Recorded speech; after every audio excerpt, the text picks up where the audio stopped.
Hello friends, तो हम शुरू करने जा रहे हैं अपनी कहानी छोटा सा घर का पार्ट 2। सोमनाथ ने सुषमा को नवीन की पारिवारिक पृष्ठभूमि के बारे में सब कुछ बता दिया था कि कानपुर में उसका अपना मकान है, उसकी शादी हुई थी, लेकिन 1.5 वर्ष बाद बेटे को जन्म देने के बाद उसकी पत्नी की मृत्यु हो गई थी। घर में माँ और छोटा भाई है, एक बड़ी बहन शादीशुदा है। नवीन कानपुर की एक फैक्ट्री में मार्केटिंग विभाग के ऊंचे पद पर कार्यरत है। उसे 15,000 रुपये मासिक वेतन मिलता है। इन दिनों वह फैक्ट्री के काम से ज्यादातर दिल्ली में ही अपने शाखा कार्यालय की ऊपरी मंजिल पर रहता है। एक सप्ताह गुजरने के बाद जब नवीन ने वापस दिल्ली जाने का कार्यक्रम बनाया, तो ऐसा संयोग बना कि छोटे महाराज को कुछ दिनों के लिए वृंदावन के आश्रम में जाना पड़ा। उनके जाने के बाद सोमनाथ ने नवीन को 3-4 दिन और रुकने के लिए कहा, तो वह सहर्ष उनकी बात मान गया। एक दिन बाग में फूल तोड़ते समय सोमनाथ ने विस्तार से सारी बातें सुषमा को कह डाली। बेटी, तुम हमेशा से कहती हो ना कि घर का जीवन कैसा होता है, यह मैंने कभी नहीं जाना। क्या इस जन्म में किसी जाने अनजाने शहर में कोई एक घर मेरे लिए भी बना होगा? क्या मैं सारा जीवन आश्रम, मंदिर या मठ में व्यतीत करने को विवश होती रहूंगी? बेटी, मैं तुम्हें बहुत स्नेह करता हूँ, लेकिन हालात के हाथों विवश हूँ कि तुम्हारे लिए मैं कुछ कर नहीं सकता। अब कुदरत ने शायद नवीन के रूप में तुम्हारे लिए एक उमंग भरा पैगाम भेजा है। तुम्हें वह मन प्राण से चाहने लगा है। वह विदुर है, एक छोटा सा बेटा है, उसका छोटा परिवार है, वेतन भी ठीक है। अगर साहस से काम लो तो तुम उस घर पर उस परिवार की मालकिन बन सकती हो।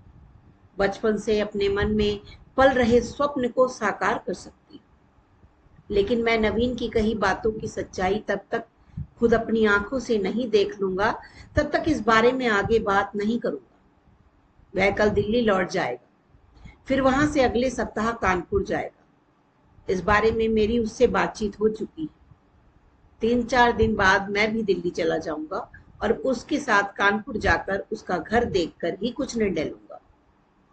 यहाँ आश्रम में तो तुम्हें छोटे महाराज की रखैल बनकर ही व्यतीत करना पड़ेगा। हालांकि यहाँ सुख सुविधाओं की कोई कमी नहीं होगी, परंतु अपने घर, रिश्तों की गरिमा, मातृत्व सुख से तुम हमेशा वंचित ही रहो। नहीं बाबा, मैं इन आश्रमों के उदास, सूने और पाखंडी जीवन से अब तंग आ चुकी हूँ। अगले दिन नवीन दिल्ली लौट गया। उसके 3-4 दिन बाद सोमनाथ जी भी चले गए, क्योंकि कानपुर जाने का कार्यक्रम पहले ही नवीन ने तय कर लिया था। एक सप्ताह बाद सोमनाथ लौट आए। अगले दिन बगीचे में फूल तोड़ते समय उन्होंने मुस्कुराते हुए सुषमा से कहा, बिटिया बधाई हो।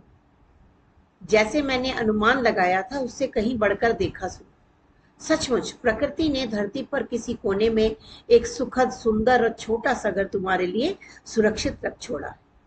बाबा, अब जैसा आप उचित समझे, मुझे सब स्वीकार है। आप ही मेरे हितैषी हैं, संरक्षक हैं और माता पिता हैं। तब तो ठीक है।